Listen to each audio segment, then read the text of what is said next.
अस्सलाम वालेकुम। Urdu tips by Adeel. जी हाँ, मस्से ख़त्म करने का तरीका।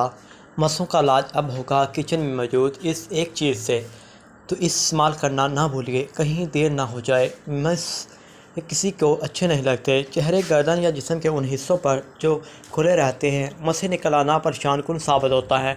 ख़ास तौर पर ख़वातीन अपनी खूबसूरती के हवाले से ज़्यादा मुहतात होती हैं, इसलिए मस्से इनके लिए ज़्यादा परेशान कम साबित होते हैं। अगरचे ये तकलीफ़ दे नहीं होता, लेकिन चेहरे या गर्दन पर हों तो बदनमा लगते हैं। ज़माना कदीम से मस्से हटाने या ख़त्म करने के लिए मुख्तलिफ़ तरीके आजमाए जाते रहे हैं। रेज़र या ब्लेड के साथ काटने पर ये दोबारा आग उगाते हैं। ऐसे में आज हम की इस वीडियो में हम आपको किचन में मौजूद वो कौन सी चीज़ है जो इन तमाम मस्सों को जड़ से ख़त्म करने में आपकी मदद कर सकती है। टिप: लहसुन एंटी फंगस कहलाता है, जो मस्सों की जड़ों को कमज़ोर करके इनको जिल्द से निकालने का काम करता है, जिसके लिए आप इस तरीके को इस्तेमाल करें और अपनी खूबसूरत नजर आएँ। लहसुन के जोड़े को दूध में डालकर 20 मिनट तक पकाएं। इस चीज़ को दूध को पी लें और लहसुन के जोड़े से जिस्म के हर हिस्से को 5 से 10 मिनट के लिए रगड़ें जहाँ से मस्से मौजूद है। इसके बाद सादा पानी से धोकर साफ़ करें। फ़ायदा: यह टिप फ़ायदेमंद इसलिए है क्योंकि इसमें लहसुन और दूध मौजूद है।